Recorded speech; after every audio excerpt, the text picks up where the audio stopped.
Good evening, I'm Patrick Serrano, and this is the KQBH News Update. With a 7-day average, COVID-19 vaccination inoculations have topped 2 million people a day for the first time. 80.5 million doses of the vaccine have been administered in the U.S. so far. However, experts fear a coming fourth COVID wave. Dr. Rochelle Walensky, director of the U.S. Center for Disease Control and Prevention, or known as the CDC, note that the declines in hospitalizations and deaths is potentially leveling off at still a very high number. Walensky added that there are currently around 70,000 coronavirus cases a day and 2,000 daily deaths. Overall, the COVID-19 outbreak has killed more than 500,000 Americans. The LA City Council voted Wednesday to require large grocery stores and pharmacies to pay their workers an additional $5 an hour in hazard pay during the pandemic.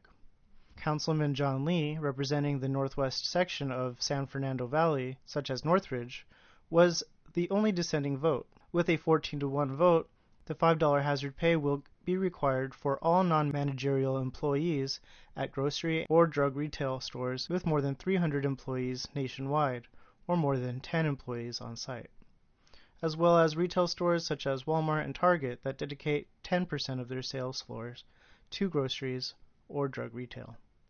The hazard pay is scheduled to remain in effect until July 2nd, 2021.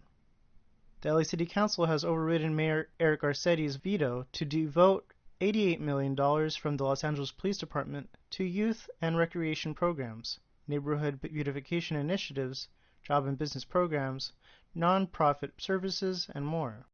With a 11-to-4 vote, the plan will reallocate $14 million to policing alternatives, such as community intervention officers, $18 million to homeless prevention and homeless services, including eviction defense services, and job and outreach workers. Los Angeles Times reports that Rob Kwan, an organizer with Unrig LA, which seeks to promote representative government and fight corruption, said that the city council was being disingenuous in its override of Garcetti's veto. Mr. Kwan said, "The only reason anyone is okay with you overriding the mayor's veto is because you're now doing what the mayor told you to do." The plan has so far only initially allocated $32 million of the original $88 million plan.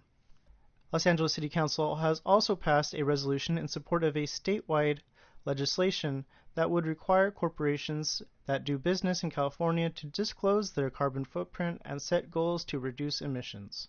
City Councilman Paul Koretz, Joe Buscano, and Mike Bonin also introduced a motion to improve tracking, transparency, and accountability regarding Los Angeles and its municipalities' carbon footprint.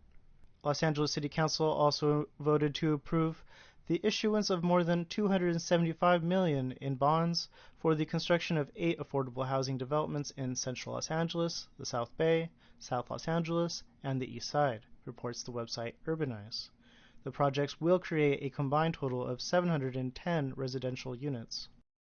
Los Angeles City Council approved a motion to expand Project Roomkey and explore commandeering non-cooperating hotels and motels to house homeless people through the program.